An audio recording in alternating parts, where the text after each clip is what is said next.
There it is. What's up, everybody? Welcome back, YouTube. Welcome back to Baggers and Brews, our 5th live episode.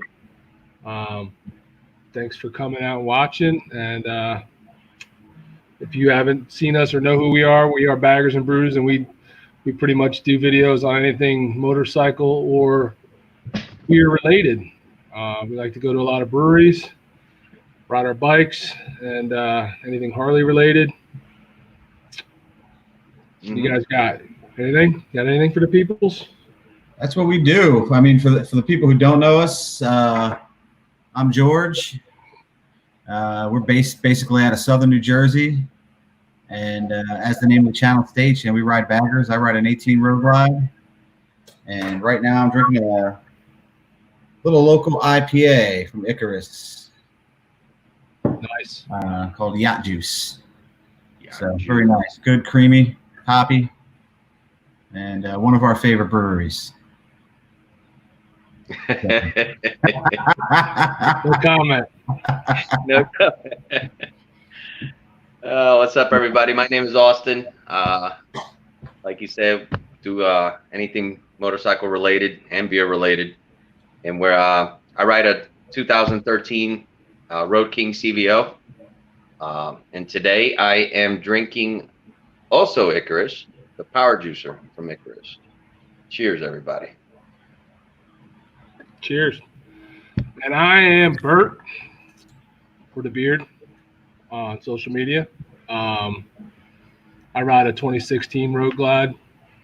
Been riding about 7 years now. And I am drinking tonight. It's called Kitty Cats and Fireworks, an Imperial IPA from Mud Hen Brewing in Wildwood, New Jersey. It's pretty good. First time I had it was today. So, not too shabby. Is it tasty? It is tasty, actually. It's tasty. Quite tasty. So, hit what we're drinking tonight. So since the last time we were live, what if you guys had a new beer, any kind of new beer that kind of hit the spot that you call your favorite new beer? My new beer, and I might be stealing Austin's thunder here. I don't know, because Austin actually gave me the beer. I think Jeannie picked it up. Is Velvet Fjord. Really? It is. Really? It's so good. It's so good. Do you have a can of it there? Do you have a can to pull up? I do. So if Austin can put that can up, man, it is an IPA. It's my new favorite yeast, the Kvik yeast, that a couple of breweries are using. It's got Mandarina Bavaria hops. It is creamy. It is hoppy. It is just delicious. And it was good enough. I'm glad when I opened it that I didn't share it with anybody. There it is. So that's from Icarus? That's from Icarus. Austin, how good is it? It's you nailed it. It's very it's creamy, it's delicious, very milkshakey. It's when I saw that they released it, I said I have to have one, and I'm kind of ticked off that I didn't grab more than one. Yeah. To be honest, this sold out almost immediately after they released it. They only put it out once a year. I think it's been about a year and a half last time they did it. And when it came out, everybody was like, "Whoa!" So it's very good. It's a Nordic style Indian Pale Ale with lactose and vanilla. Yeah. So right off the bat, you get the milkshake, the hoppiness, and then it follows through with the vanilla. On the background, it just goes down way too smooth. Yeah. So that was yours too? That was going to be yours too? Yeah. That was going to be mine too. But I do have a backup, and if you don't mind grabbing me, I do have a backup, reserved. This one here is one that I just tried for the first time last week, and it's the first time that I've actually tried this brewery too. And it's Magnify, and this one here is called Reserved. Called what? Called Reserved. All right, so this one here is a 10.5. Mm. Now, this one for those that don't like the hop, I don't bother even trying it because it has a very strong hoppy taste in the foreground, but it smooths out and it goes down really, really nicely. And it's a triple Indian Pale Ale, so triple dry hop. Triple. Woo! Let me tell you. So those are my two favorite ones from recent tastings right here. So the one I found was from Bonesaw Brewing in Glassboro. It's called Dum Dums Double IPA. I heard about that. Yeah. It is a, I don't know if you can see that. It's candy inspired. So they basically took those Dum Dums lollipops and crushed them up and put that in there.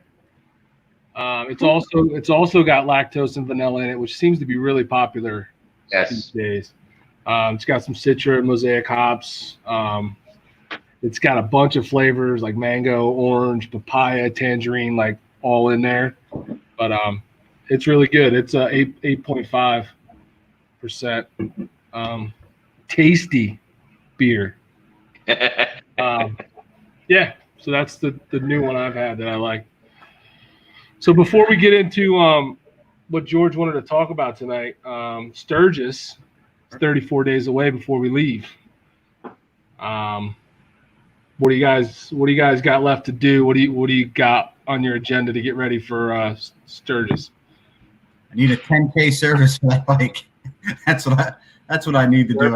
The bike needs a service before we go. I was on the fence about getting a full face, so we'll see if that happens. It's kind of tough to try on helmets right now, but that's in the plan. And Stacy's she's already made her list. She started packing, so she's organized, man. Really? Yeah. Mm-hmm. And physically packing? Huh? Physically packing? Yeah, she's physically putting her stuff together. Wow. In one suitcase and 15. Yeah, right. I'd like to get this IPA. I'd like to get this IPA bottled. That hopefully the IPA that I brewed last Sunday, so that we hopefully will have some homebrew to drink out there, which would be very cool. That would be cool. So there, Stacy says she's the organizer. It's true. How about you guys? What do you guys got to get together? Well, go ahead, Austin. You sure? Yeah, go ahead. Well, my bike is actually going into service, but not voluntarily.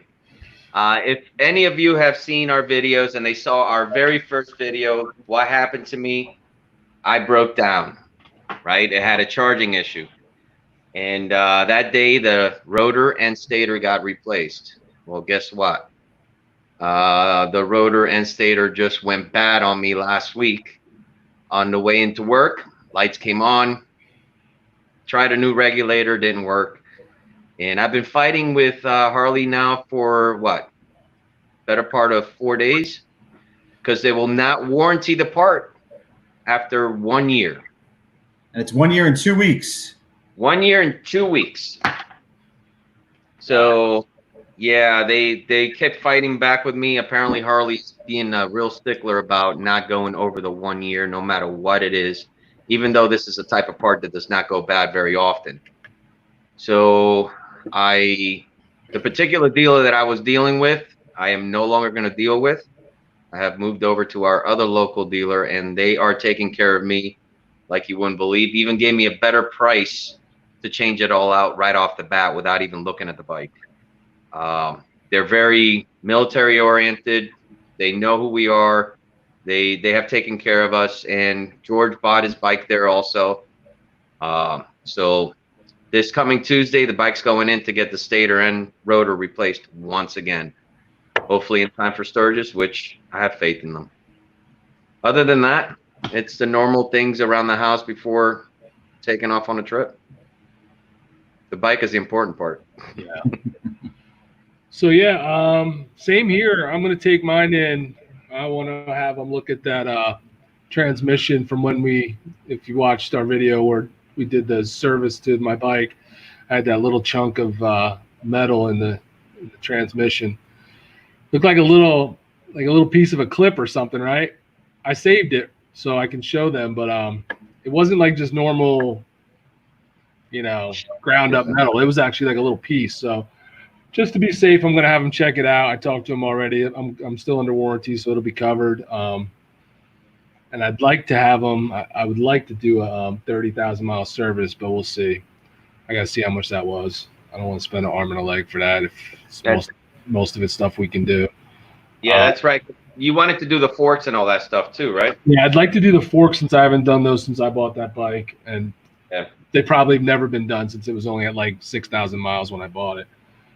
So with the bike, I want to do that. I'm planning on doing that maybe this week coming up, get that knocked out, and then the rest, like you said, is just buying a few little things here and there.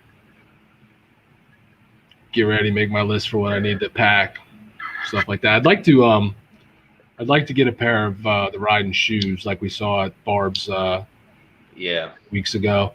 I should have got them while we were there. They had my size. I should have bought them. They were comfortable. Looked online and they didn't have my size online, so I'm maybe run back down to Barb's, or when I go to take the bike, if they have them, maybe I'll get them. But I don't know. That's really it. I mean, just gathering the things that need to go with us. Little stuff, toiletries and whatnot. But I'm getting excited. I got that packet in the mail today. That tourism packet from South Dakota that has a bunch of maps and stuff in it. It's nice. It's got a map for scenic motorcycle routes to ride. So obviously, along with the ones we already know about that everybody's already told us about that we need to do, there's some other ones in there. So, and then it's got a whole state map with road map, and a tourism book of like stuff to go see. So if maybe we have extra time after we see all the main ones that we're looking at seeing, we can check those out. Carolyn says she will pack the night before we leave. I'm sure she will. And we will be ready. She's a last minute packer. I'll be packed before her, definitely. Yeah. 34 days. I'm getting excited. Yeah, definitely am. And to follow on to George's thing that he was looking at a full face, I was just looking at one today, and what is it? The Built Evo 2.0, which has a Senna already. Is there a Senna built into that one? Yeah, and it's a modular too.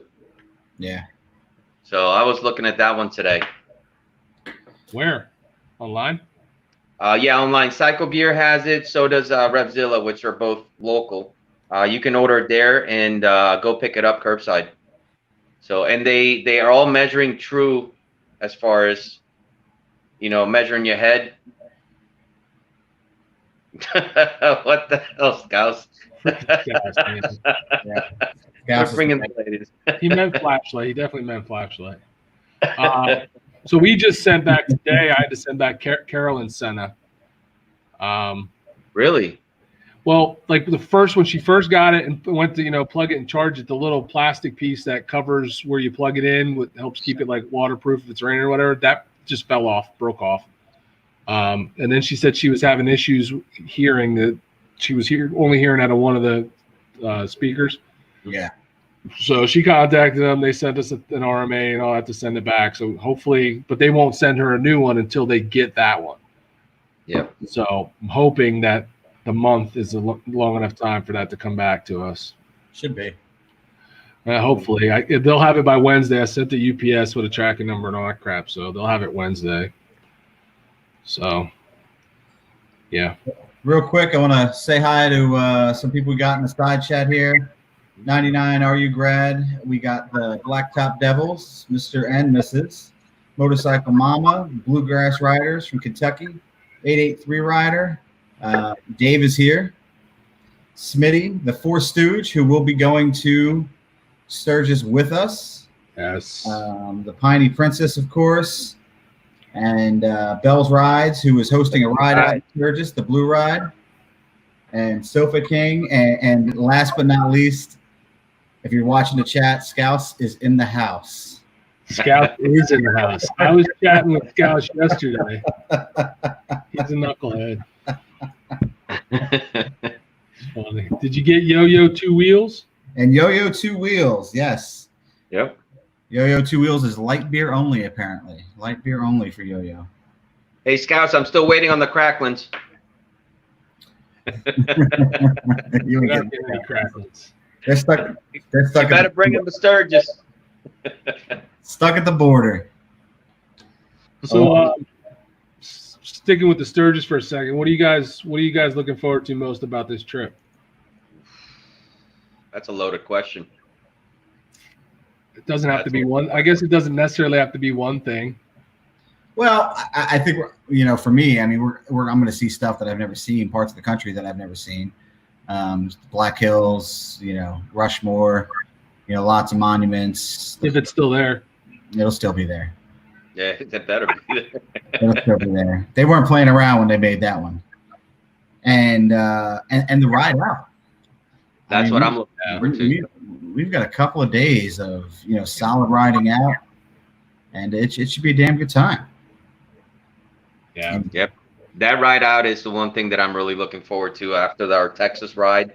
Especially, Four Stooge was with us, and we're gonna have one other one coming along, and that ride out is what I'm looking forward to, and meeting up with awesome people that we've been talking to and stuff like that. It's gonna be a great time, and of course the riding out there is gonna be phenomenal. I have no doubt about that. And I'm not looking forward to the possibility of hail, though. From what I hear, you're gonna get it at least once while you're out there. That's what they said. Yeah. Hail is And I'm okay with no hail, but rain okay, but not hail. That's right. Yeah, it's most likely going to happen.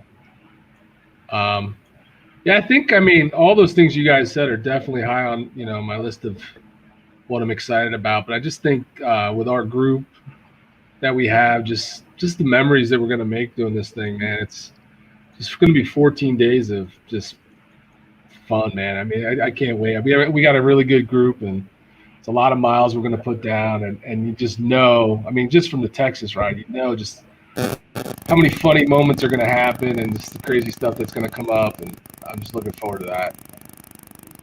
We got some funny characters. Scout says, look out for the ale. Oh, Yo-Yo says, look out for the ale. And Scout says he sent those Cracklins. So what I think Scouts did is I think he just took a pig and just kicked it in the ass and sent it to Jersey. And if it gets here, it gets here. Because Cracklins might be walking from Canada. Yeah. So I guess if you want to go ahead and hit your main topic, we're going to talk about tonight. It's so tonight we thought we'd talk about trends in craft beer. I know we have a lot of people in the side chat. Love their breweries. They love drinking craft beers. The Blacktops love drinking. Love them some porters and some stouts. And the craft beer. Obviously, the craft beer market or the craze has really exploded over the past, 3 or 4 years.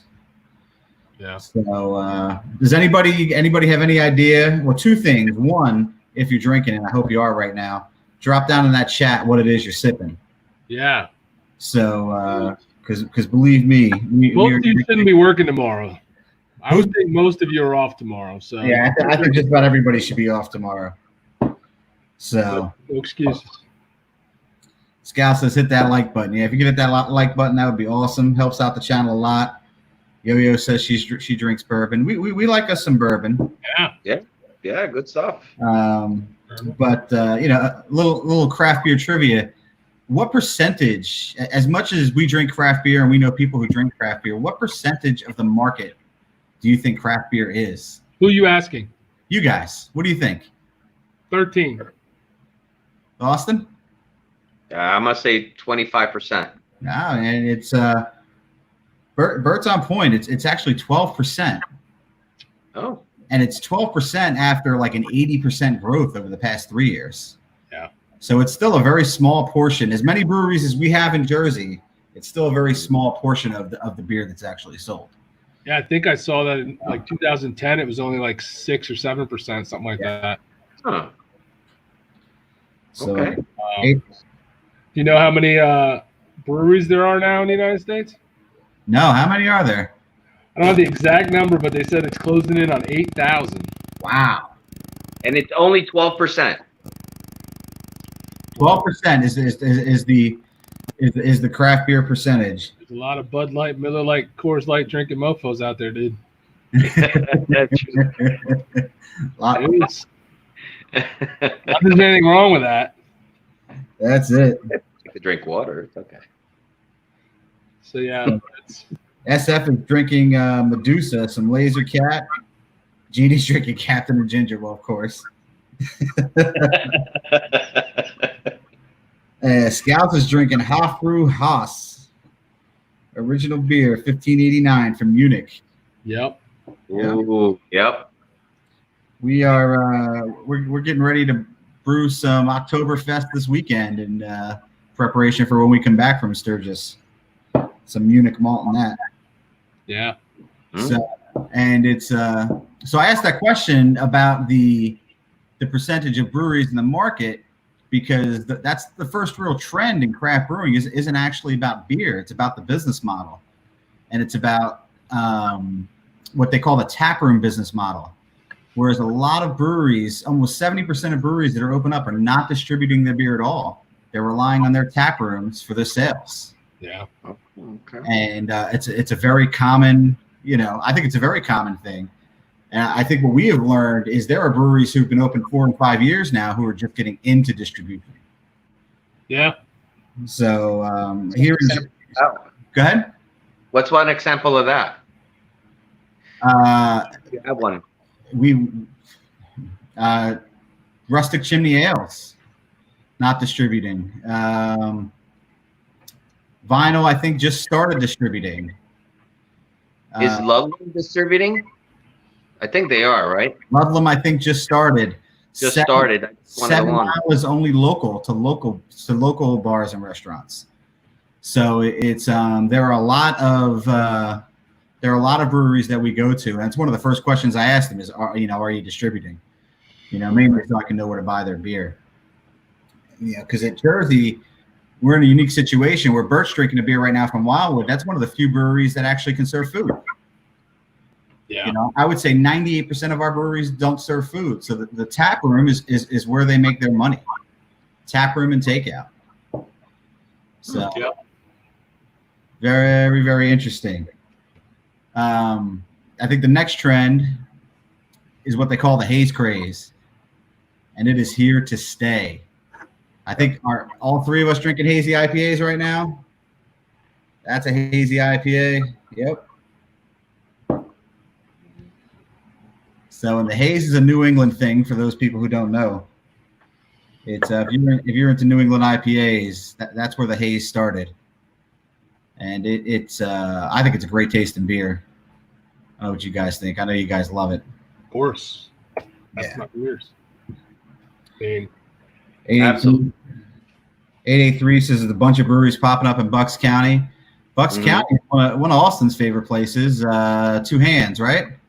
Tired Hands. Tired Hands Yep. there. Yep. Yep. They have some really good beers coming out. They have a lot of milkshakes, which is the ones that I really like. Lactose. Which is a spin on the haze. The milkshake IPAs are a spin on the haze. That is right. So, so it's I think that's something that's going to be around in Bucks County. Free Will Brewing. I don't know if 883 knows Free Will. Free Will Brewing's over there, and these guys are going to cringe when I say this, but Free Will Brewing makes some awesome sours. So that's there's the cringe face. You should definitely ride out there and check it out. I can't do the old guy cringe. No, I can't do that. But that's not my thing. No, I can't do that. Nope. So, That's good. One of the other big things that we're Drinking seeing. the Hefeweizens and enjoying them sometimes. So just don't push your luck, all right? With the Yeah, you've opened up. I mean, you've gone to more than porters and IPAs. I'm proud of you, big buddy. You know, get you drinking some Oktoberfest this fall. You know, we'll never. You know, I always drink Oktoberfest. Belle says she's not a sour fan. Yep. So actually, what is Belle's go-to beer? Put that in the comments. She could drop that down in the chat. And the Chamonix Creek is over in Bucks County too, and the Chamonix Creek is someplace definitely on my list. They are a brewery that does distribute. It's easy to find their beers here in Jersey, even though they're in small cans. Neshaminy Creek was one of the first few beers that I tasted from the craft beer thing, and that was probably one of the first few breweries that I had, and it was good.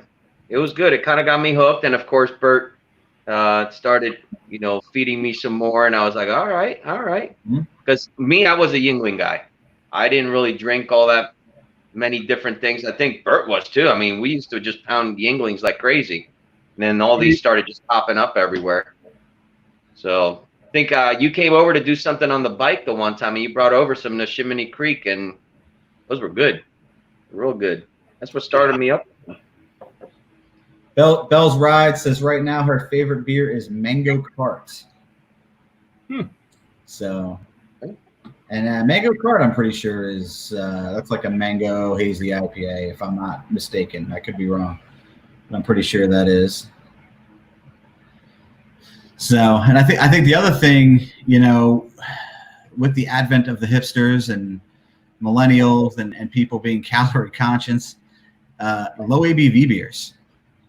And this is something about a year ago we stumbled upon when we did our interview at Wallen Paul Pack Brewing with their head brewer, and he did note that low ABV beers, which are low alcohol beers, 3%, less than 4%, is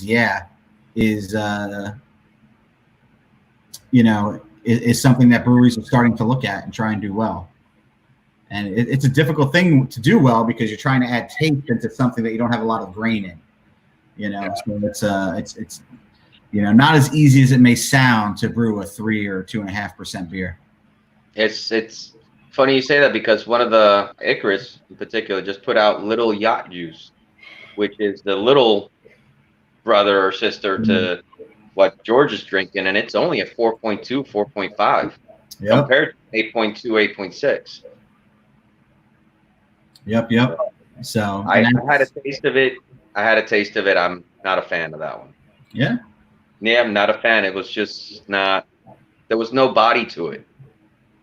You know what I mean by that? Yeah. It's gonna be thinner. It's gonna have a thinner mouthfeel. Mouthfeel.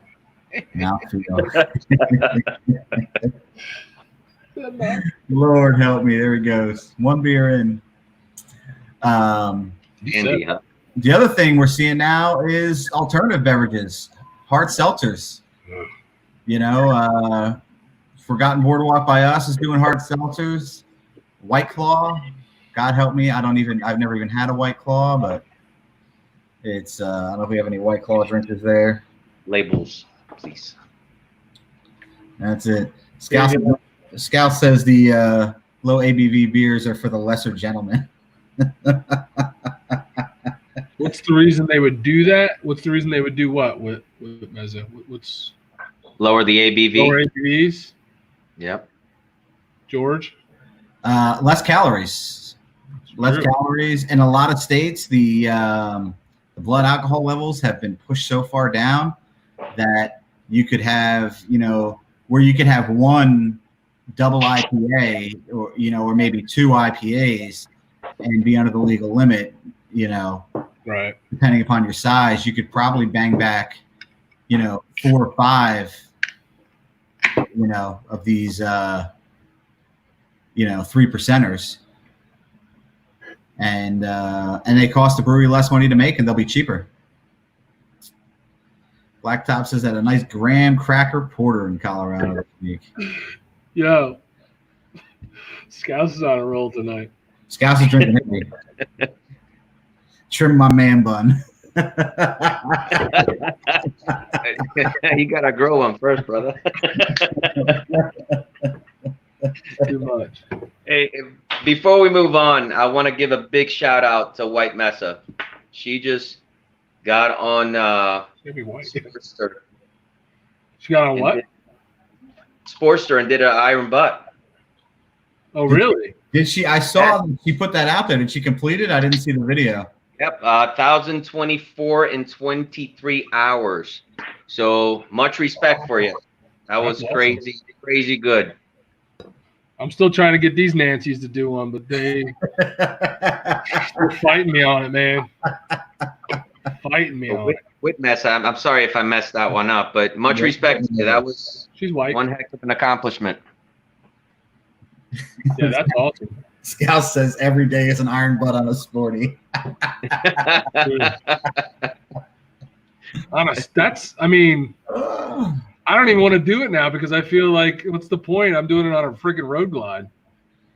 She did. Yeah. Wow. I know somebody who has a sports you could borrow to do it. I mean, we could, you could level the playing field. I've already got the spine of a 70-year-old man, so I'm good on that. I'm good on that. Shoot. Oh, that's good. That's crazy. That's awesome. 883 says he made it to Trenton and gave up. I don't think that's too far, buddy. Wait a minute. So you went over the Bristol Bridge and just made it that's pretty good. You did good, buddy. You did good. That's good. So the last 2020 beer trend I have is lactose. And there are almost every brewery we see now is doing a lactose IPA, or what we would call a milkshake IPA. And lactose is basically like a milk sugar they put in the beer, makes the beer creamy, makes it feel a little bit thicker and less thin, and also makes it very cloudy. So it's very good. I would say about a year ago, right, Bert? It's there. Even on Tavour, there were very few lactose beers. Yeah, like that's very new. One or two that you would see, and now you don't even have to go to Tavour or any place to grab a lactose. Yeah, and we have almost every brewery around us, brewing one. Alien Eye was probably the first one I had. The ice cream? Alien Eye, was it? Yeah. No habla. Astronaut ice cream. Astronaut ice cream. Yeah. Or Alien Eyes. Alien Eye. I was thinking I had the eye part. I couldn't remember. I'm just gonna. Yeah, I knew what he went. I'll translate. I knew exactly what he was saying. There you go. No hablo inglés. Is that the same as nitro? So nitro, it's actually a good question. So beers in the U.S. typically are carbonated with CO2. But Guinness and the stouts, Murphy's and Guinness, they both put their beers on nitro, which has a smaller, nitro bubbles are smaller, and it's actually a lower pressure gas. And that's why when you pour a Guinness, if they pour it on nitro, you see that waterfall go down the glass that Guinness is known for. That's nitro. And I think one thing we're seeing now, Forgotten Boardwalk, I know has done it. A number of other beers have done it. They'll offer a tap room, like a limited tap room edition of one of their beers on nitro. So we had their cream, the funnel cake cream ale when we were down there, and that was on nitro. And I think it's completely different than funnel cake cream ale that you would get out of a can or on CO2. So that's and if you like fancy coffee, they put that on nitro too. True. Yeah, I have some Icarus nitro stouts that we'll be bringing along to Sturgis for individuals that would like to try them out. Yeah, to show them that it's good beer. Beer in the UK is carbonated with beer. The UK does something else. I mean, but now it's Scout's brought up. They actually do cask carbonation, where they basically put the beer in a keg with the yeast and they carbonate it and they tap the keg and that's how they serve it. Really? Oof. So that is supposed to be amazing. I haven't had any cask beer, but I'm gonna try and do it at the house. We could pull that off. Huh. So very, very cool. Okay. Very cool. So what would you guys, people could put in the comments too, but Bert and Austin, like what would you guys like to see out of the craft beers to see breweries do in the next year?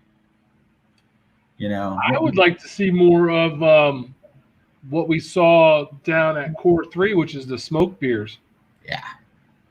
I think that's pretty neat, and that adds a really cool flavor to it. I haven't seen that in a lot of places, and that when we went and visited Core 3 Brewing, they did it. They showed us what they were doing. And I mean, I think that looks like a pretty cool trend that could catch on if a few more places started doing it. Yeah. I didn't have the opportunity to go down there with you guys on that one. Explain it a little bit. What was that?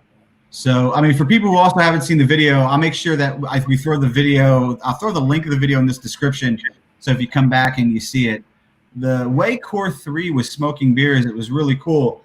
They basically had a piece of wood that they were hitting with a torch, and they had a hole drilled on the counter, and they put the glass over the hole, and the smoke came up and sat in the glass. And then they trapped the smoke in the glass and went over and hit it with the tap. So you were getting they could smoke any beer on their tap list. So they basically took the same concept that they're doing with the cigars and they're doing with the liquors and the bourbons too. They do the same things. They trap the smoke from either cigar or thing, and now they're using it. Yeah. Yeah. So the craft cocktails and when Bert says smoked beers, there's a number of other ways that people produce smoked beers. They can actually smoke the malt and the grain in a smoker and infuse the smoke that way. And then the smoke gets into the beer as the beer is brewed. Or they can do, they can actually oak age it and you'll get smoky that way. Golden Road has a cream soda ale that's on nitro. Yeah, I agree, Bell's Rides.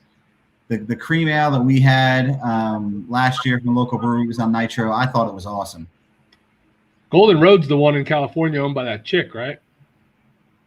I don't know. I think she was the one doing that beer show I was telling you guys about. Oh, okay. Pretty sure it's the same place. Same brewery. Yeah. They had some good stuff. So I think I'd like to see some more lagers out of some of these places and more spins in the lagers. I think the lagers are usually a little bit more lower ABV, and you don't see many places getting inventive with them. And I think that's the next stone that people will return. I like drinking a lager, so it'd be good to see some infused lagers, maybe even some smoke lagers, something like that. This would be good, yeah. I mean, early on in my beer drinking days, lagers was pretty much all I drank. Mm-hmm. Yeah.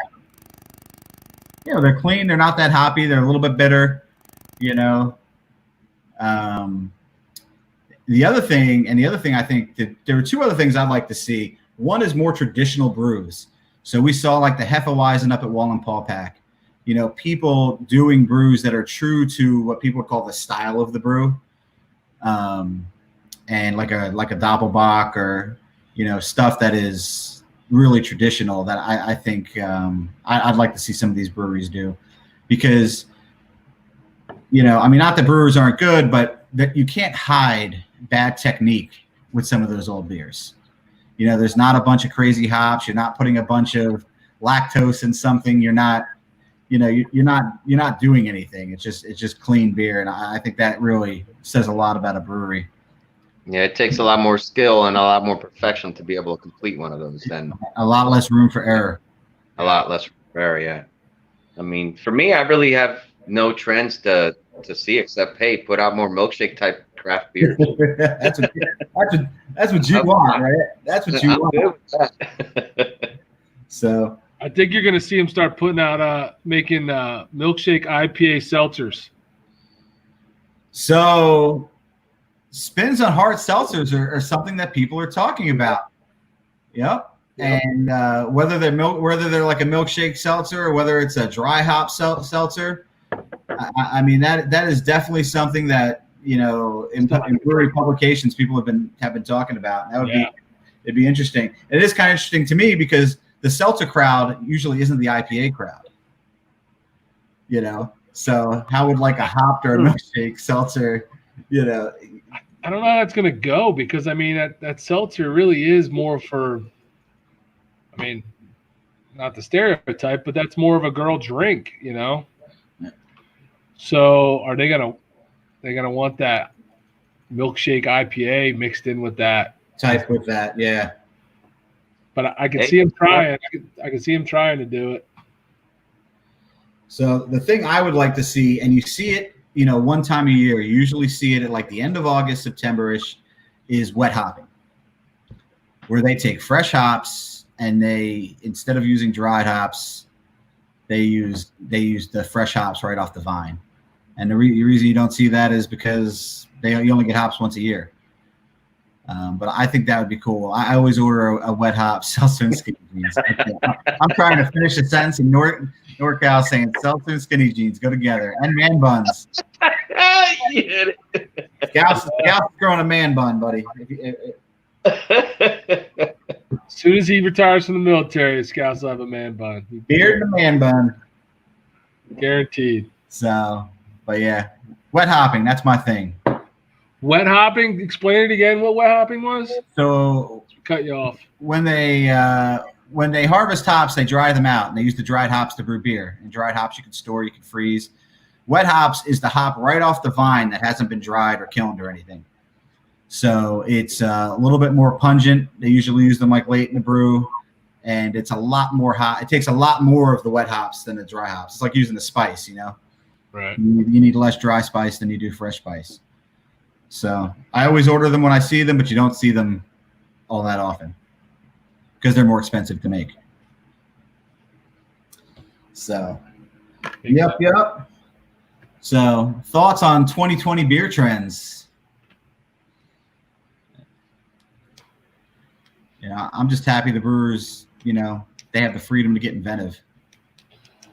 Listen, man, they could just keep pumping out new creative IPAs and I'll be happy. Yep. Being honest.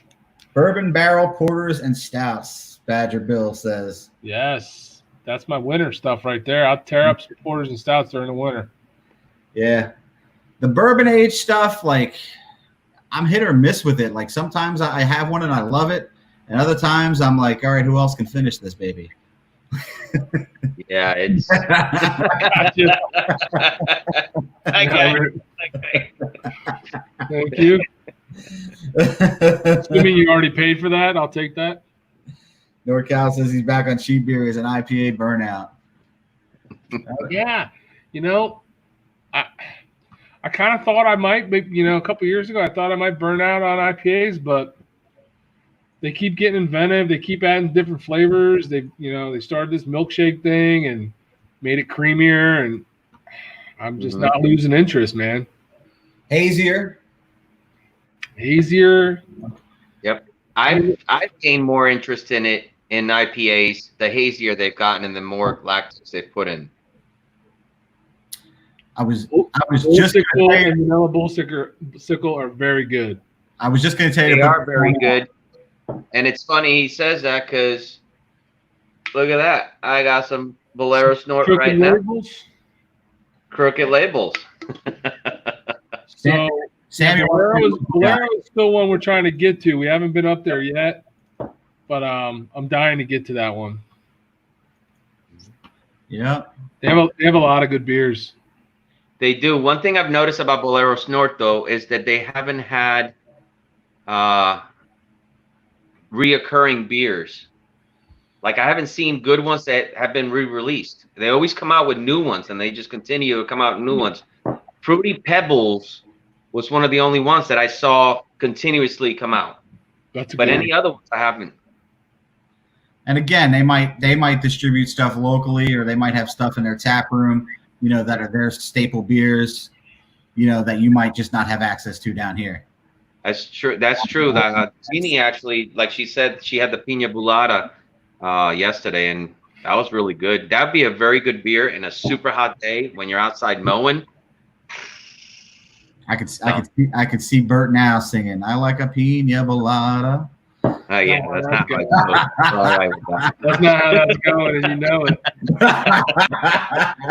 How did that go, Bert? Yeah, man. No comment. So Samuel must be from Jersey. Are you from Jersey, Samuel? Put that down there in the chat, because I don't think Bolero distributes far. You know what? What impresses me about them is the way they're able to tie all their names into the whole, bull cow theme, and that's a lot of beers, man. And they keep putting out names that they keep doing it creative. Like this one I'm drinking right now, it's Crooked Lay Bulls. Yeah. So every single can is a different color. It's crooked, and it's upside down on every single one. It's all the same beer, but it's all different. Samuel's in the Pines. We're in the Pines.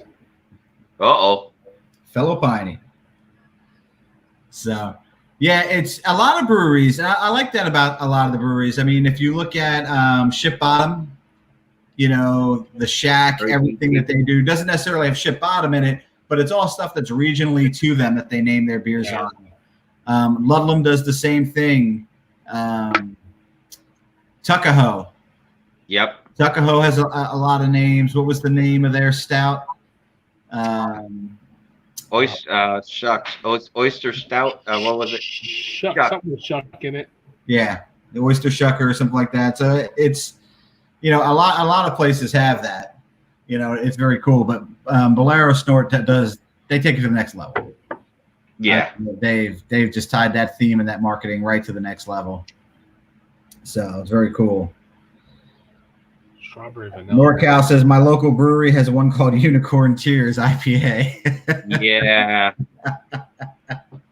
Nah. That's a good name for one. He's in California. Yeah, he's in California. Yeah, he's got a. If you haven't checked his channel out, he's got a great channel. He does some long rides. He's done some really scenic rides on his channel. Very, very cool. So very, very cool channel. So you please.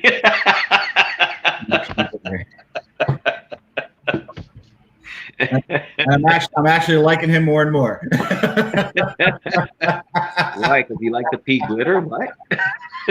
So do you think with so many, like I said, there's almost 8,000 breweries in the United States now, do you think it's getting oversaturated? Absolutely not. No. And the reason I say this, and when we started talking about trends, we started talking about this taproom business model. I think that, that is the reason I say no, because a lot of these breweries, and we see it here, and I'm sure people, with breweries in their neighborhoods see it.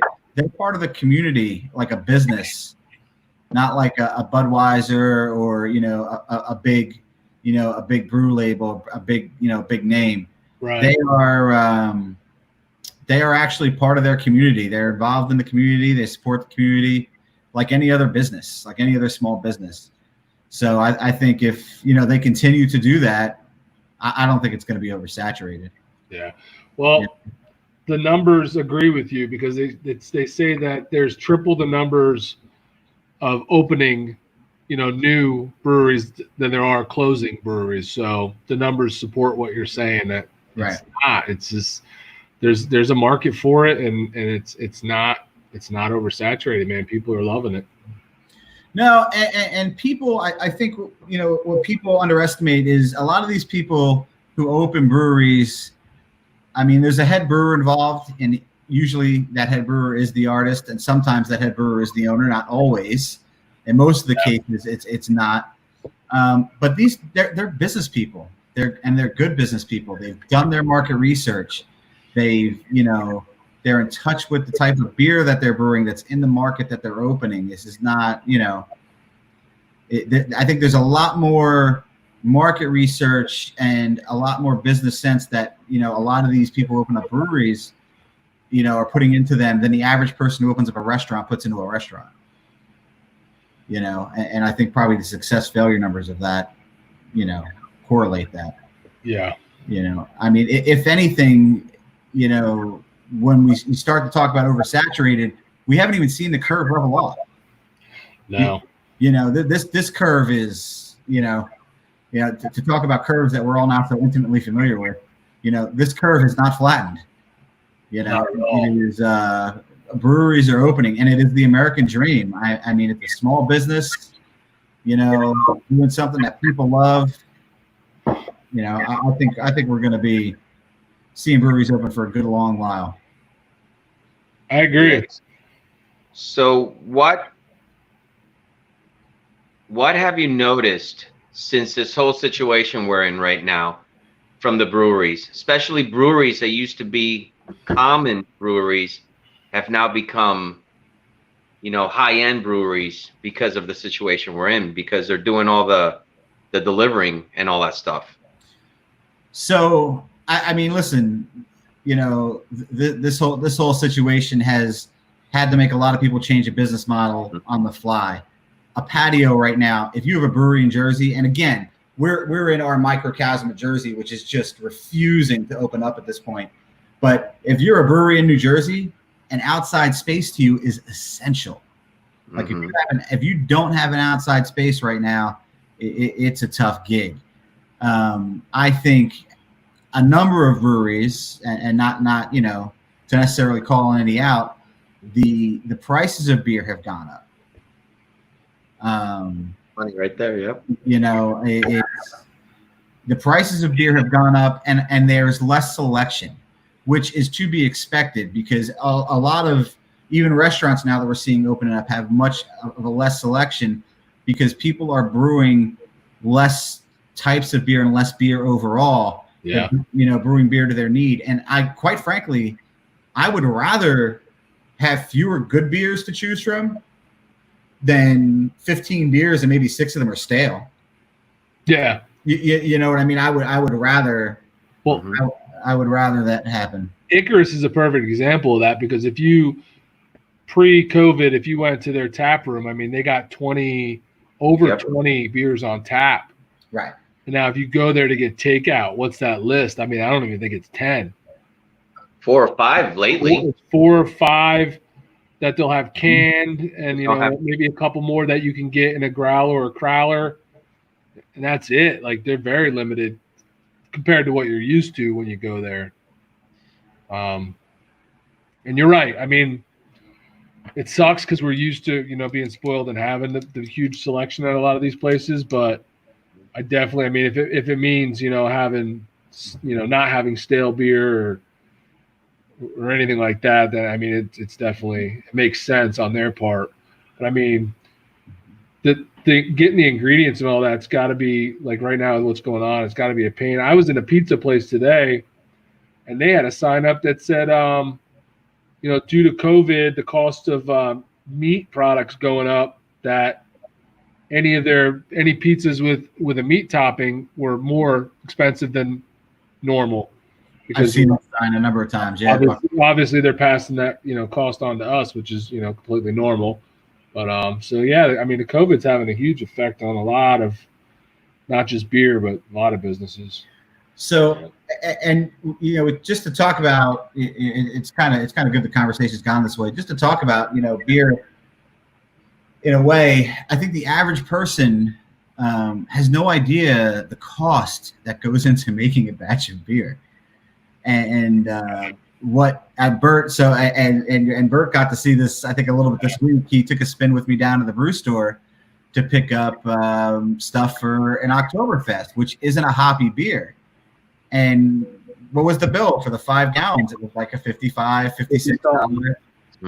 That's why I asked you what I asked you, because I always hear from watching these shows from home brewers that one of the reasons they got into home brewing is because they love beer and it's so expensive, that they can make it themselves for less. And when your bill rang up, I was like, well, seems like a lot. I mean, how much beer do you get out of this? You know, like. So I'm going to get 2 cases. I mean, yeah, just under 5 gallons. This IPA that we have brewing here, which, you know, has definitely a nice color to it. It's not finished yet. It's going to be probably 4.5 gallons of beer by the time it's done. Okay. So, and that was for that IPA probably like $65. Right. And so we were talking about if you got 2 cases from one of these breweries where like Icarus, where some of theirs are, or even some better, some bigger named ones. What's the one up in Massachusetts that Treehouse, something like that, where their 4-packs are $20, right? So how many 4-packs in a case? Right. 6. Yep. Right.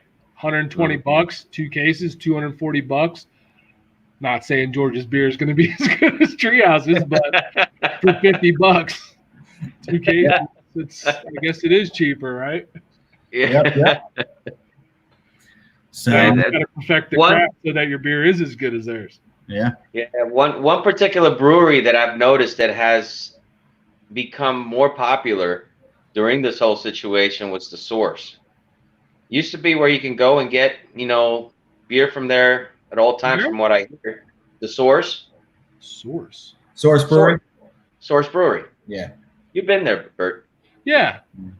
So now you can. I've actually attempted to order some, and the whole network and the server goes down because everybody's trying to get that beer. And they've become more popular since this situation happened. Because before, I mean, you've gone there and other people used to go there and have a pint there, no problem. And now they've become more popular. You can't even, unless you're logged in an hour before they even drop their beer, you can't even get it. Got to go there. Bring a crowler. That's my advice. Yeah. They're not far away. It's a hike. But that's a trend that I've noticed is certain breweries have become more popular because they are now, delivering for one. Yeah. They're making less beers, which makes the selection more unique on what they make. So, I mean, trends for 2020, this 2020 just sucks. Well, another reason I think Source might be popular is because right next door they have, almost attached to them is that they have a distillery. So that's right, right across the street. Yep. No, it's like not even. It's like 10 yards away. Oh yeah. On the same side of the road, and they share the same parking lot.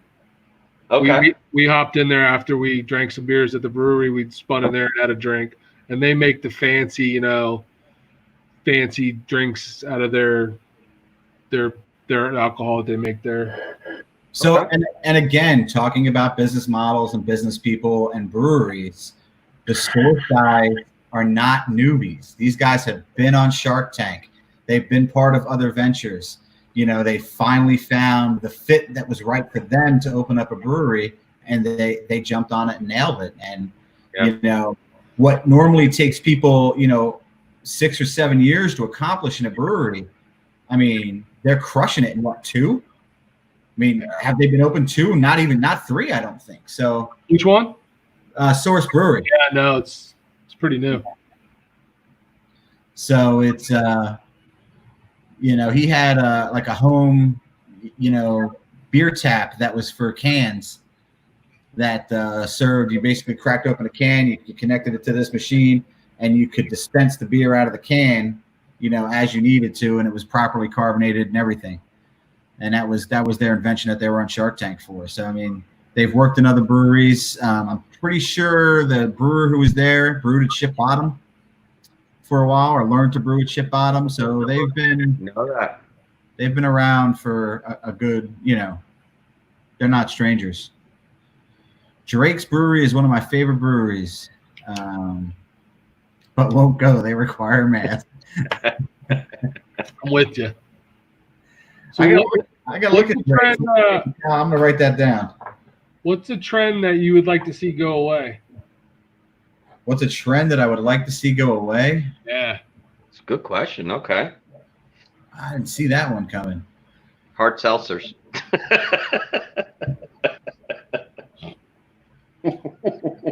I know what I would like to see. I just wanted to hear what you guys. I don't know. I mean, I don't drink it all, but I mean, I don't think I mind a lot of it. You know what I mean? So I'm not drinking Imperial IPAs and Russian Imperial IPAs. It's just not my beer. But you know, it's just I think those big beers are going to start to fade. My trend that I would like to see go away has to do with the tap rooms, the tap houses. Oh Lord! No, it's not even beer related. It's not even beer related. I'd like to see these people stay home with the damn kids and their dogs. Stop bringing your whole family to the brewery.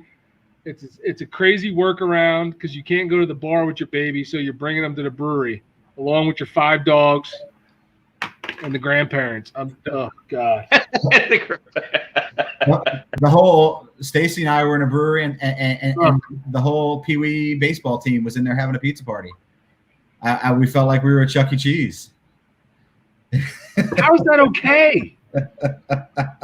I don't see how it's okay. Honestly, it's you're serving alcohol, so and no food, right? So it's. I mean, I get it in PA and all these other. I mean, Jersey's one of the very few that I know of states that the breweries aren't allowed to, have a restaurant and food. So I can see it in, the PA where you're going to have a meal and some beers. You can't do that in Jersey. It's just beer. So why are you there with your kids and your 12 dogs? Get your 4-pack to go and get out. The beer, I'm empty. I can't deal with it, man. I hear you, man. I hear you. There's been some times where we've gone and it's like most of the people in there, it's not really people. It's little kids running around. Kids. They need to stop putting out that they have the whole stack of like board games and stuff. They need to stop doing that because that's why people think it's okay to bring their kids. It seems like the people in the chat are with you there. Good. There you except Justin. Justin's cool with the dogs, but nah, man. And Justin doesn't even have a dog, bro. You don't even have a dog. Nah, dogs ain't cool, man. Justin's it's one of those things. Just like Austin, he's got cats. I can't bring my cats to the brewery. Why can't they bring their dogs? What the hell? You can bring your cats to the brewery. Why not? Heck, I wouldn't want to. Why? That's my girl right there. And let the record show that Carolyn has Bert's back. See, that's it. We had a talk. Dawn Arms, beards have got cool. It's not cool. A trend that wants to go beards, really, Dawn? Really? NorCal Refrigeration's got one. Wi-Fi needs to go. There you go.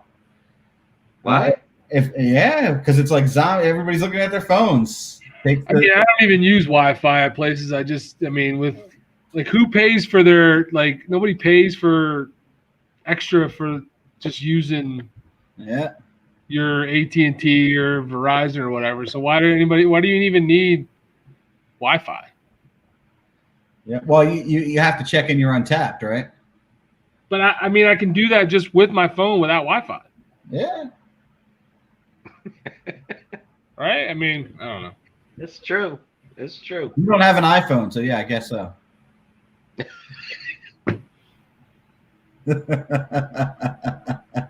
There it is, the Piney Princess. Let the record show. I don't know why we're still discussing this after 20 years.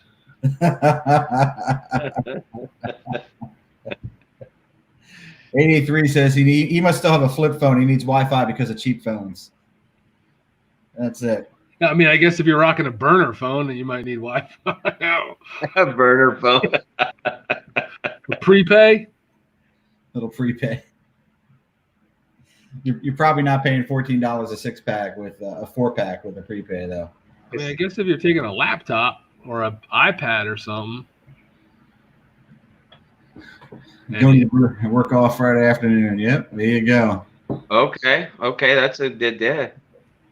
I love Chase the Ride's new logo, that Road Glide. I had noticed that before. That Road Glide with the apes, that front nose there, looks pretty good. Looks pretty good. I'm allergic to cats too. What are you talking about? He's allergic to dogs. I love animals. So, but yeah, I mean, as far as trends, I mean, I don't think there's anything that I would want, necessarily see go away. I mean, I like the fact that, these head brewers at these small breweries, they have the freedom, and the liberty to keep putting new spins on beer and keep inventing new stuff. And, I think we're going to continue to see a change. I mean, low ABV IPAs, may make an appearance, with a lot of dry hopping. It seems like the dry hopping in these breweries is becoming more and more. And for people that might not know what dry hopping is, at the end of the process, before they package the beer, they let the beer sit on a large amount of hops. So that's what gives you that, in the face smell of the citrus or the fruitiness that comes from the hops. So I think we may see more of that. I would hope. Yeah. I can see that trend with the lower ABV IPAs, because I mean, after 4 or 5 of these, I'll be honest with you, I'm pretty twisted. Heck, 3 of them and I'm feeling pretty twisted. That's the whole point. At the same time, I like the taste, dude. It tastes different. It doesn't taste the same. So you give me a 5% IPA, I'm gonna need a 30-pack. You need a 30-pack no matter what. So what's the difference? Some of these do the trick, man. Some of these 9-10%ers. Yeah, I'm gonna bring some magnified, some reserve for you to try. Good. Okay, that's a good one. It's really good. Blacktop says I should come there and help the brewery to help them make it taste better. We actually have some breweries that make some awesome stouts and some awesome porters, like Bert's favorite, Spellbound. Their porter's the most. I like it. The most simplest but best tasting you'll have. I'm leaning towards that nitro from Icarus and fried ice cream. Those 2 there, I'm happy. Justin, that's a double IPA, bro. Where the heck is the? There it is. That DIPA.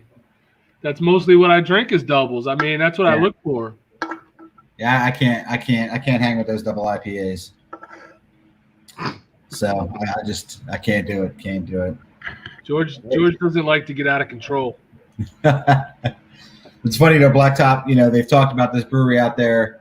That's putting out some subpar brews, and it's Nebraska.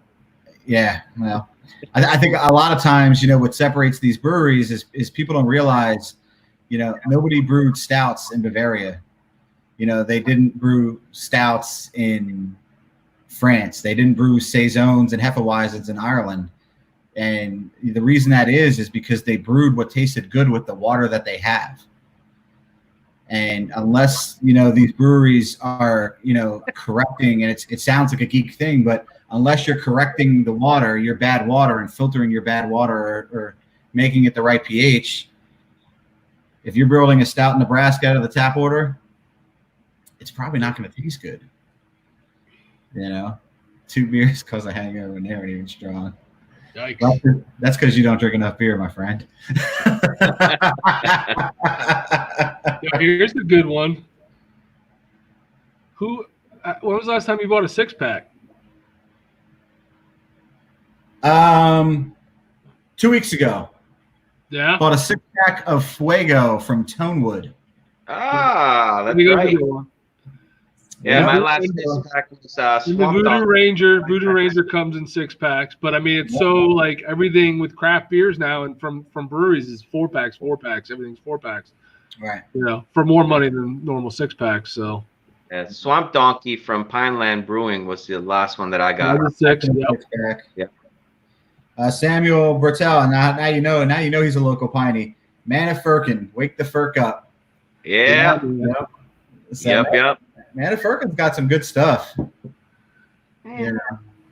They I think they got some. They got good stuff. Yep.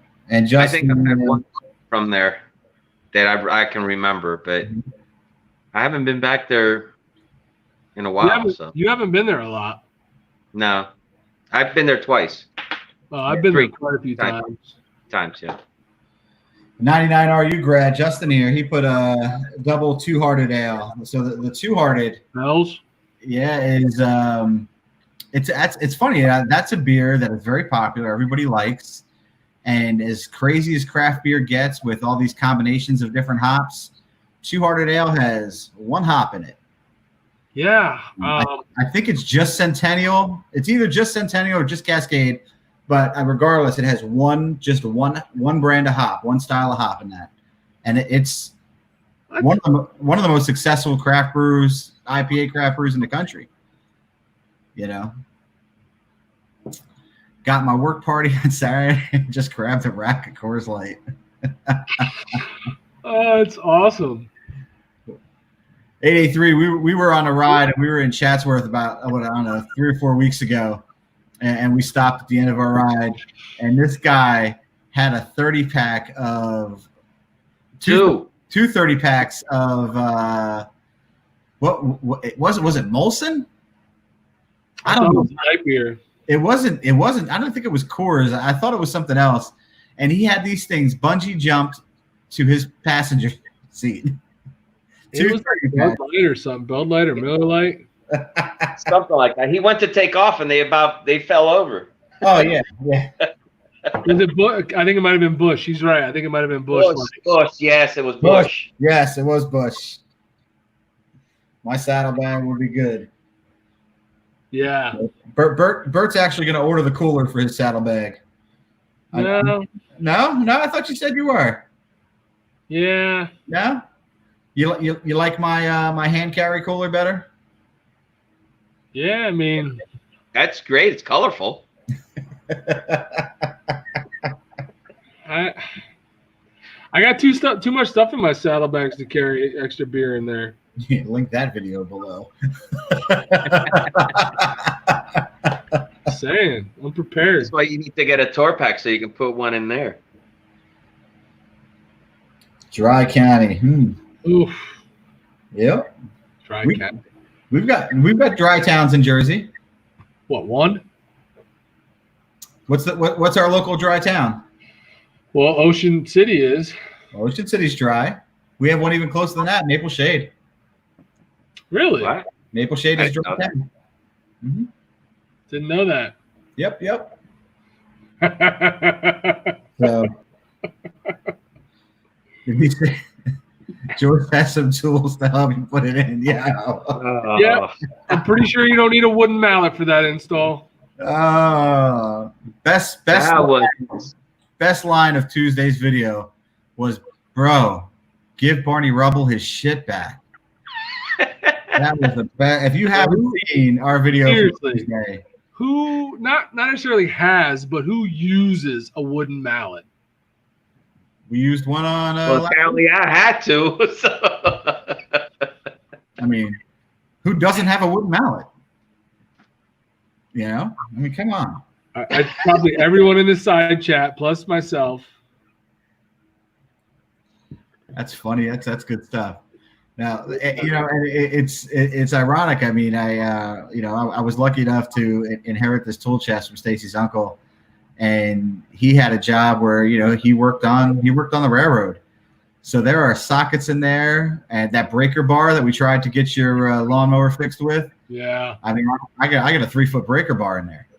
Yeah. We figured that out. Like, you know, it's stuff you don't need till you need it. You know. Yeah, that was. So my father-in-law used a torque, like a torque gun to get that off. An air gun. Air gun, yeah. Got it off, no problem. Wow, there you go. Wisconsin will never have a dry town. More bars than churches. Well, I'll tell you, Bert and I are from a town where we definitely have more churches than bars. I think Browns Browns Mills. I mean, I think Browns Mills Okay. gotta have about 18 churches, and now they're down to about 4. Kind of ironic, right?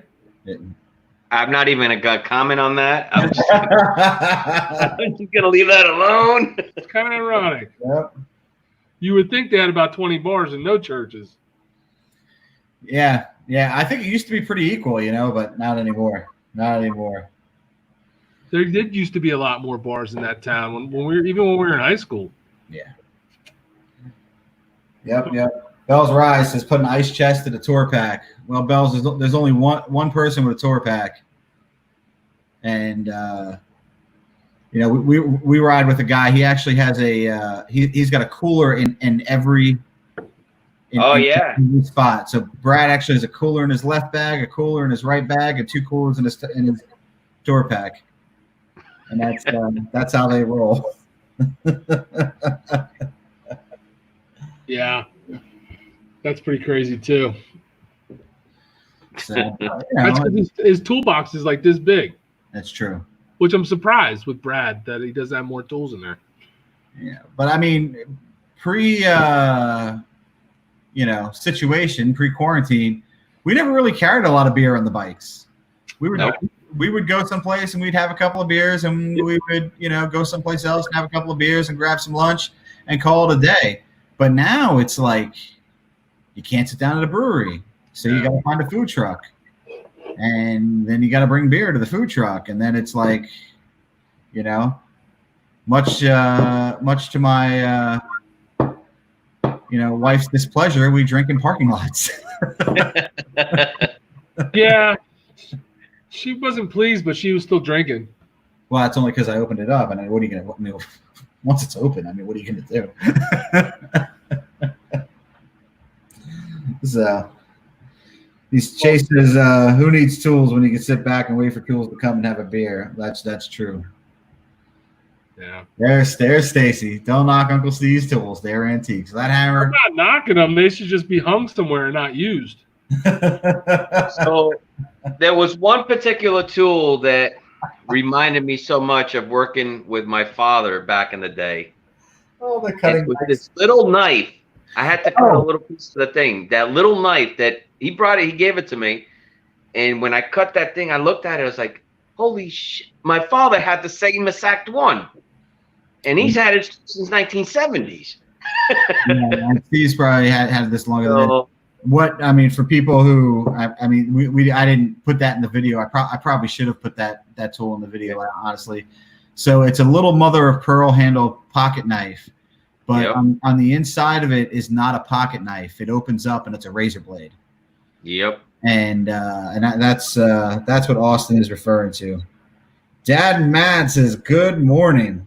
Look at morning. It's probably 4 a.m. over there in top of the morning to you. Across the pond. Yeah, that's kind of the wrong place, bro. That's the wrong area. My bad. Good grief. Did he say top of the morning? Does he know that? Top of the morning to you. Good grief.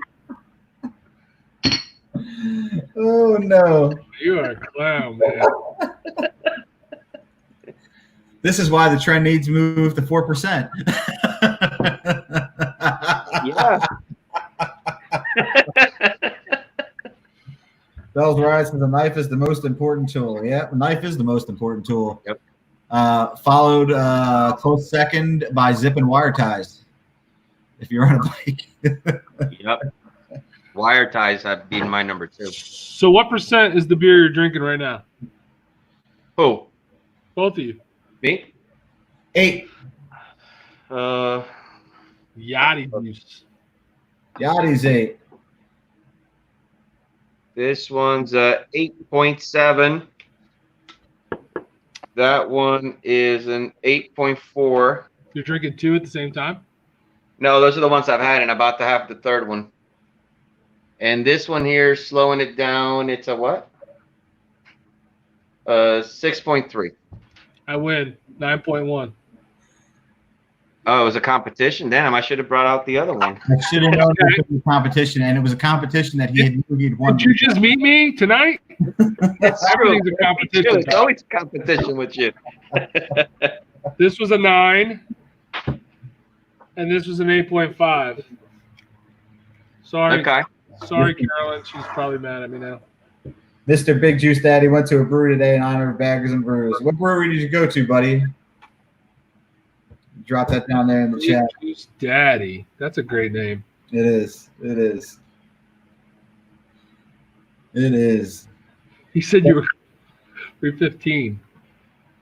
Yeah, it's 3:15 in the morning there. And why is he not already in bed? Yeah. God bless him. Why are you up? Not everybody's like you. Not everybody's got to be in bed like 9:30. Oh, you're talking to me? You were talking to me? Please. Bolo Brewery in Valentine, Nebraska. Bolo Brewery. All right. He's in Nebraska too. How many? I thought there was like 20 people in Nebraska. And we know now 5 of them, right? So, yeah. That pineapple IPA. Very nice. Sounds good. He said it was all right. I don't know if Blacktop says there's 22 people in Nebraska. Just my bad. Yeah. My bad. Here, when you come to Sturgis, I don't think we're going through Nebraska going to Sturgis. No. I think it's going to be like Pennsylvania, Ohio, probably Illinois, Indiana, right? Maybe Wisconsin. Well, I would have came home a different direction, but with that whole Iowa screws things up. Yeah. So, that is kind of out of the way, definitely. Yeah, things might change by then, though. With that it's list. not really out of the way. I mean, it's not really out of the way. You just go south a little bit and then come straight across, and you go through Nebraska and Iowa. But with that whole travel thing with Iowa, and some of the people in our group can't go to some of those states for work purposes, so we'll probably have to avoid it. Right. But it'd be nice to just take a different route home, so we're not doing the exact same thing in reverse. True. Yeah. I mean, it's only 8 miles from South Dakota, he says. Oh, there you go. There you go. All right, somebody write that down. What the heck was it called? Write it down right now. Oh. What was it called? Oh, Bolo Brewery. Brewery in Valentine, New England. I just took a screenshot. Valentine, New England? Just Nebraska. I'm up now. Just go ahead and write. Oh, shoot. So 99 RU grad is up here with a lot of comments, but the real question of the night is, are you going to 99 RU grad? What's the deal? Keep hearing that you're going, but I haven't seen a new bike purchased yet. He sent me a picture of a nice street glide, and he's got to pull the trigger. Well, I mean, I could send you a lot of pictures of bikes that aren't mine. and that goes without. So, I mean, there's something that people don't know about Bert. And I mean, if there's anybody in the chat room that is looking to buy a bike, hit this guy up on the DM. Just give him his zip code, and he will find you a bike. I will shop for your bike for you. No problem. There is nothing more Bert likes to do than shop for bikes. I do. It's that's no joke. If I hit the lotto, I'd be buying a lot of bikes.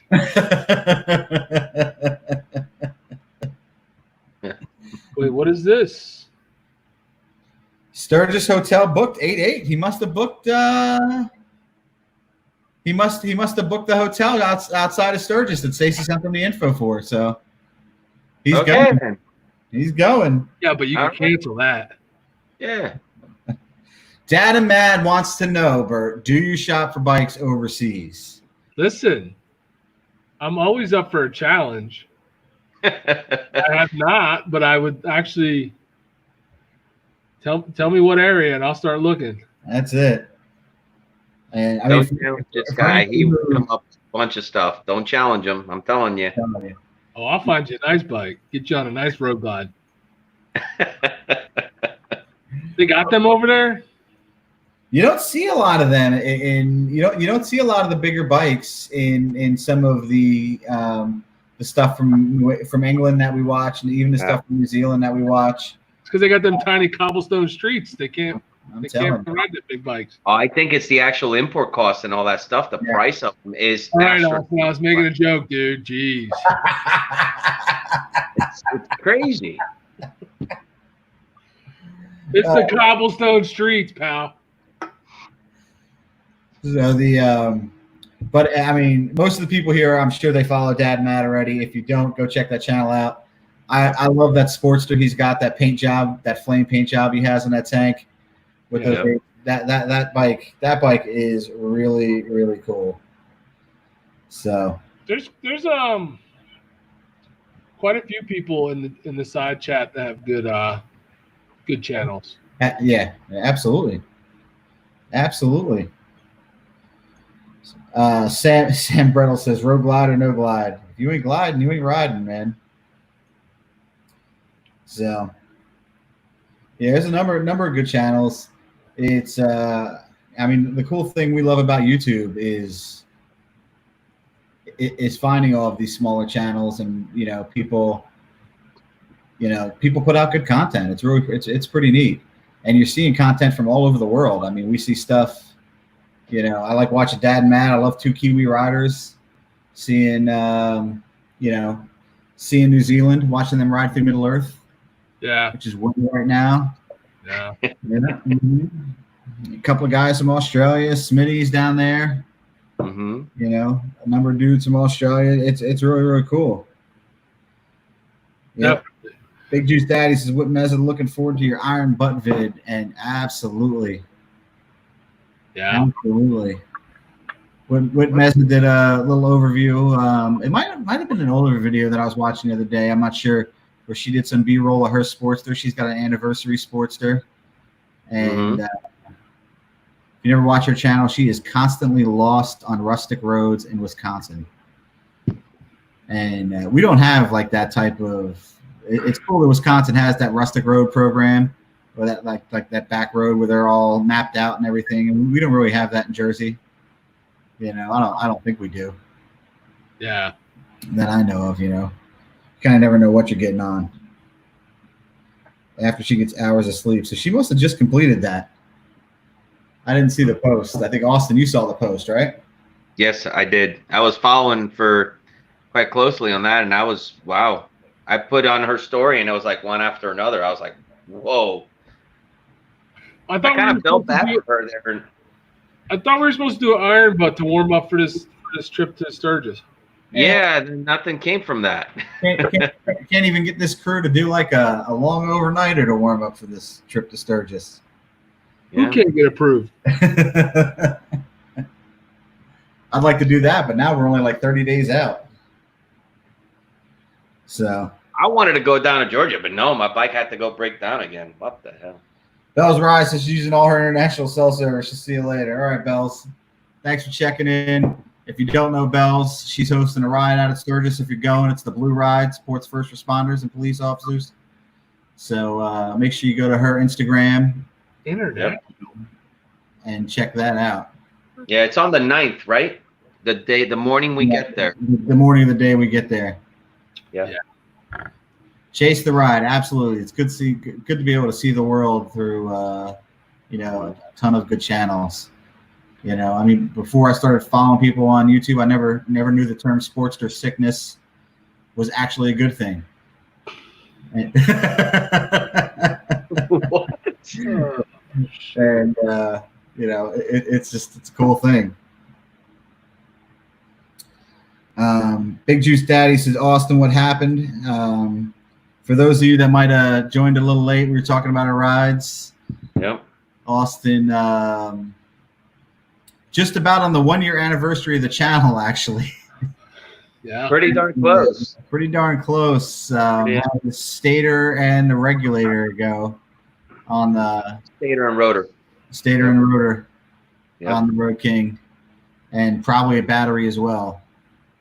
Most likely. Most likely a battery as well because of those two things. Because it's probably it's painted down twice, and they're gonna check it out again. Every test I've done, it leans right towards the stator back again.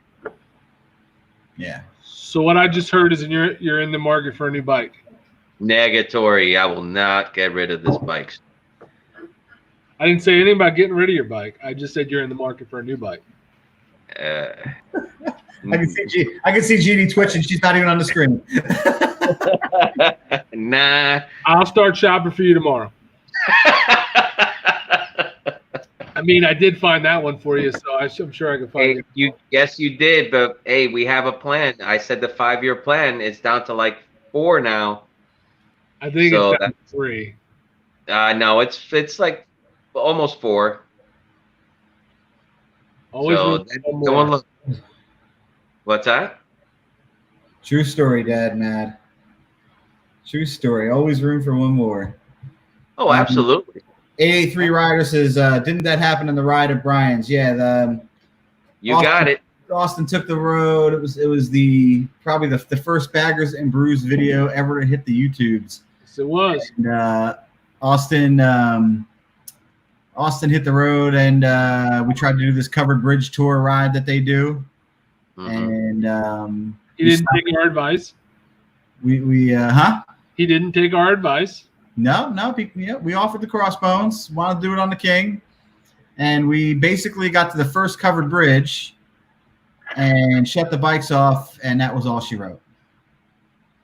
So he didn't start back up, and the tow trucks came, and it started back up to put it in the truck.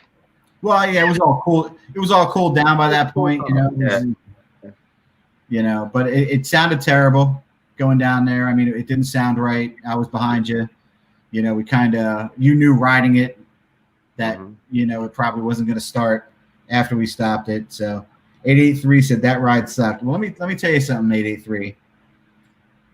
That ride was interesting because we wound up on a damn dirt road going down a creek because I can't. Go ahead. He's asleep. He's not watching. Go ahead. We had a buddy leading, and they loaded the GPS into his Ultra, and apparently the GPS told him to make a left off of the paved road. So we took probably 5 baggers and a Dyna down a rain-rutted gravel dirt road along a creek somewhere in Bucks County, Pennsylvania. Yeah. Wasn't there a bike dropped? There was a bike. Yeah. So we don't talk about that. I'll back up. The fourth stooge was also definitely in bed by now. Definitely laid his bike down. It was brand new, wasn't it? At that point. Yeah. No damage. I mean, it was in the grass, but yeah. Best possible. It was a controlled drop. So, but yeah, that was had that happened later in our YouTube, filming, I probably would have had the camera rolling for that, but I didn't. Dad, Matt, I'm just impressed anybody watched that video because that video was, I look at that. I go back and watch that video now to remind myself to do better. I didn't think it was that bad for the very, very first time. Yeah. Considering we all sucked on camera, and I mean, not that we're great now, but sometimes it was extremely awkward at that point, Yeah. Yep. Yes, Daddy. That was the same bike. Still the same bike. 883 says no more Bryans for him. Well, let me tell you, probably no more Bryans for this crew either. Honestly, no. Barb's has been a good dealership, and they're taking care of Austin in more of a way than Absolutely. It's been in a way that at a minimum Brian should have and didn't, Yeah. So, all right, Dad and Mad, I'll check you later. Motorcycle Mom's still alive. What's that? Yeah. What's that? So Motorcycle Mama's still on. Motorcycle Mama's hanging in there. I'm loving that bike that she has with that fairing on there right now. Very, very cool bike. It's a shame we're not going to see her at Sturgis. Yeah, that's a bummer. You know, but just another reason to get out towards the middle of the country. So many places to see that we have not seen. To get back on that Talamina Skyway. That's a road I would love to do again. Yeah, absolutely. Pig Trail. Thank you, Jeff. Yep. So, Jeff, I would say that of all these things that you mentioned here, the laughs are what I enjoy the most. Absolutely. Yeah. And I love the bikes and beer, but yep, we have some good laughs. We have some good times, and that's the reason I do try and include. There are bloopers in a lot of videos, and some of the bloopers aren't even. They're not even. Some of the bloopers just can't be on the YouTube. They just can't be included. It's like, listen, man. You know, some of the bloopers can't be on the YouTube, but yeah, if you have things thin skin with these three here, it'd be bad. Jeannie says, "Bring back the bloopers," and it's interesting. You know, sometimes people say bring back the bloopers, but you know, doing some of the editing, we've left a lot of the bloopers in the videos instead of having that blooper section at the end. There's been a lot of things that, you know, we've just left into the edit and not pulling out. If you need more bloopers, I can help. I can help with that. I can do that. It's not a problem. So, and more what's in your bag. Thank you, Big Juice Daddy. My favorite segment. More what's in your bag. Yeah, I mean the problem is we haven't been able to get out to places where it's true.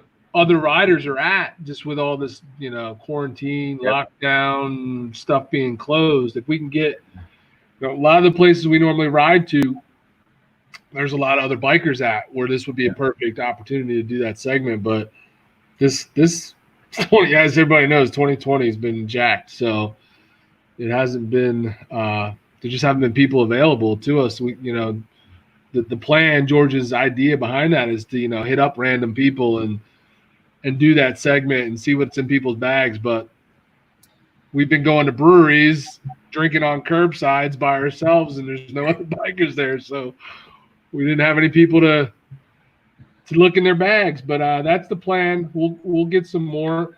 We should be able to get some of those. We should definitely get some, you know, on the way out to Sturgis. So I'll tell you what, Mr. Big. If you're out there in Sturgis, we'll do a what's in your bag. Heck yeah. Look up with us. Because there's somebody else who is staying with us for a couple of days, and he doesn't know it yet, but we're definitely doing a what's in your saddle bag. Because I know that Blacktop Devilmobile's got some fancy saddlebags. And I'm dying to see it. So we've only seen what's in his bags like 5 times, but we'll do it again. That's all right. Not in our video. We'll do it again. So That's yeah, good. he says everyone's on a bike in New Jersey, and yeah, there are a lot of people on bikes in New Jersey. We see a lot of people riding around, but you just don't see a lot of people necessarily stopped anywhere. I mean, the one bike, the Escape from Quarantine video we did when Bert and I blasted past, you know, one of the local watering holes, there were a lot of people there. But if you look at I think if you see it in the thumbnail, you could definitely see it in the vid. There were 5 state police there breaking that party up. So I think his bikini is in his bag. Oh, here we go. Here we go.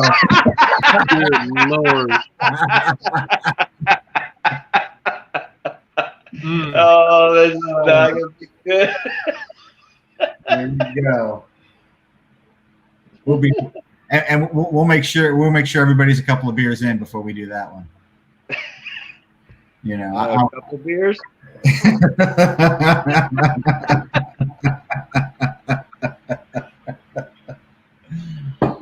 All we have are tools and toilet paper. That's great. That's great. And toilet paper. Who's she calling a tool? Did you guys say that they were sleeping? They were still on. Yeah, right? Segment canceled. Too many dildos for YouTube. Chase the ride tools. Yeah, if you hang out with this crew, the word tool is definitely overused. Oh my goodness. Yeah. Yeah. So yeah, we're closing in on just about 2 hours. We were extending the stay for Blacktop. Yes. Yeah, we are. It'd be definitely a pleasure to have those guys crash with us for a couple of days. Up at Sturgis, we've got an awesome place. I mean, at least we think we have an awesome place. The pictures look awesome. We could show up and it could be a trailer in a field. It could be. It could be. I got top bunk. I mean, I'm sure those pictures are, 10 years old. But hopefully it's clean. It will be, I'm sure. It looks really nice. So yeah, we can't wait either, Heather. We can't wait either. Yeah.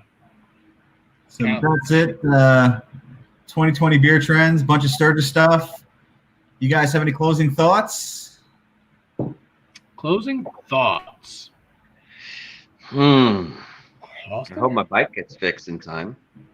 Your bike's gonna be fixed in time. Oh, I know. Yeah, I mean, or you're just gonna be on the back of a 2016 Road Glide for most of the trip. Oh yeah, Snuggle time. Yeah, baby. Listen, Austin. Carolyn's rooming with me on this trip, so you can't come sneaking in the room at night. Oh, come on. Can't do it. Can't do it. 883 says make him ride the Sporty. There you go. Mm-hmm. Sporty for 1,750 miles. Can you do it? No, Seriously? I can't do it for 20 miles. So can we back up to about an hour ago where we were talking about someone doing? Whit Meza did an iron butt. So she's more of a man than you, is what you're saying? Can't do it. Can't do it. I'm embarrassed. If I was to ride her Sporty most of the way, I would have to completely redo the suspension and stuff and take the lowering kit off and all that. That thing is low. I actually bent the fender on that trip that I took it for a ride. That fender actually bent in under from a hard hit. She said he can take mine and I'll take the fat boy. There you go. You're awesome. Yes. She did a video where she rode that fat boy too. I think it's got some apes on it. Yeah. Yeah. Said I better bring a tent. Yeah, you better bring a tent. I'm telling you. And people don't know. I mean, there's the iron butt, and Whit Meza actually did 2 accomplishments.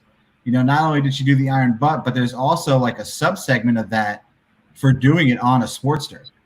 Mm-hmm. So there is, I'm pretty sure there's an extra patch. So did you do this the saddle? Well, there's 1,000 and a 1,500. Which one did she do? I think she did the Saddle Sword 1000. Saddle Sword 1000, yeah. But she said something about doing 1,600 miles in 3 days or something like that, which is still a lot. On a Sportster? It's a lot, period, let alone on a Sportster. Yeah. Yep. That's more. Saddle Sword. She did the Saddle Sword 1,000. Yeah. Which is, what I'm trying to get Karen and Nancy here to do, but apparently they can't get their permission slip signed. Oh, Saddle Sword 1000 for the certification. Yeah. What is that like?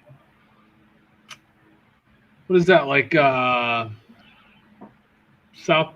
No, it's not even South Carolina and back. Like, how far would he even have to go? We'd have to do Detroit and back. What? Yeah. Why would you go that way? Why the heck would I go to Detroit? I'm just saying for distance. You have to go to Detroit. for distance, to give you an idea of the distance. You picked Detroit. That just South Carolina. I know it's like 500 something miles. That's cool. I'm going south. South Carolina, 608 miles, I think. Oh no, Georgia, 608 miles. Preferably somewhere where they're not burning the city down would be nice too. Yeah. That's it. Detroit? Really? Mr. Big Goose Daddy, here's how you know somebody. You got to put this comment up, Bert. Find that Mr. Big Juice Daddy comment and get that baby up there. That's how you know somebody watches the channel. Hell yeah, brother. Use your I'll be inflators. using that to Sturgis, so I hear you. Good stuff right there, man. That thing doesn't do anything. Yeah, it does. No. Yeah, it does. Yeah, it does. I'll let you use it for a little bit. You'll be surprised. I don't want your whoopee cushion, bro. Yeah, you do. Yeah, you do.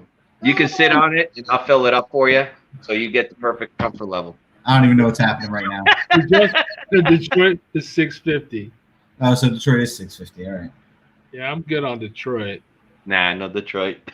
No Detroit. I mean, we're going that way anyway for Sturgis, so why would I do that before that? Yeah. No, I'm just, Charleston. How far is Charleston, South Carolina? Somebody do the math real quick. Somebody. Anybody? Nobody? Anybody? Anybody? Wow. You almost got it, George. I know you do. working on it. I know you. Charleston, 560 miles. Bingo. See?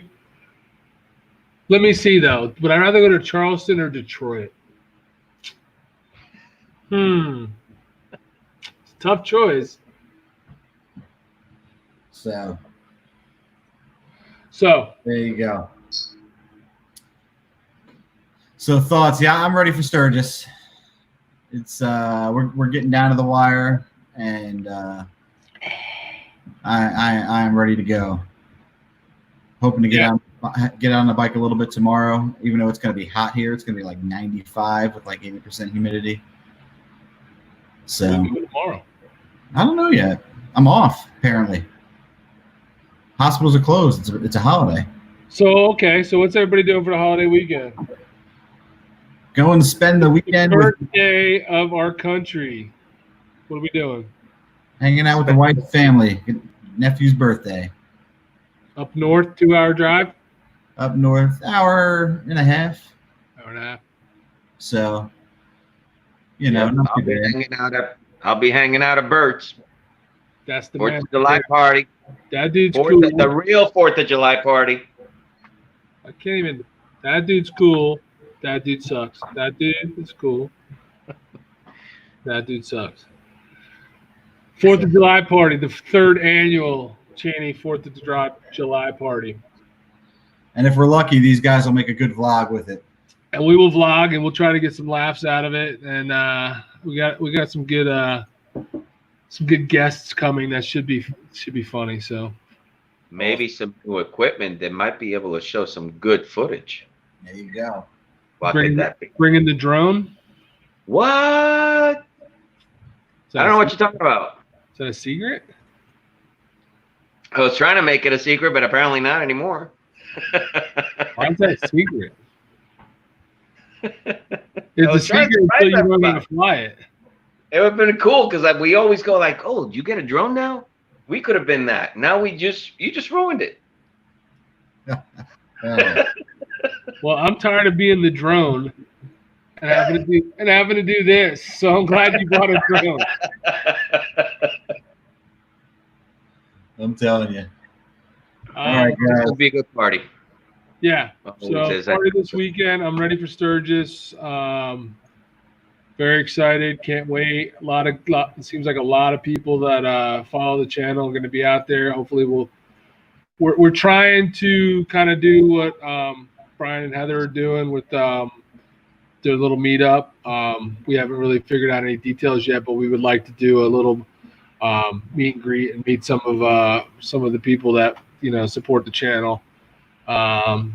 So hopefully between now and then we'll be able to put that out and let you guys know where we're going to do that.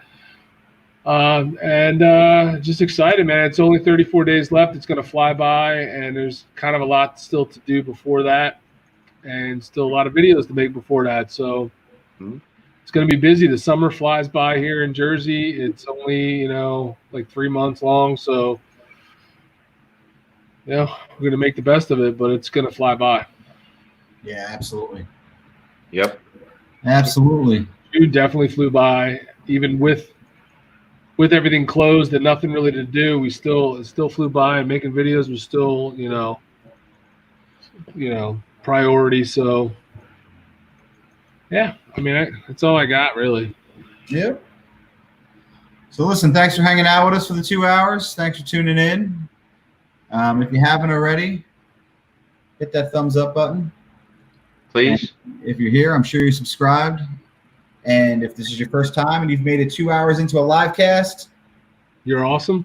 You're awesome, and hit that subscribe button. And we'll probably do another live cast right before Sturgis. So check us out next month. We'll do another one right before we roll out. Awesome. All right. Good night, everybody. Peace. Cheers, folks. Deuces. Cheers.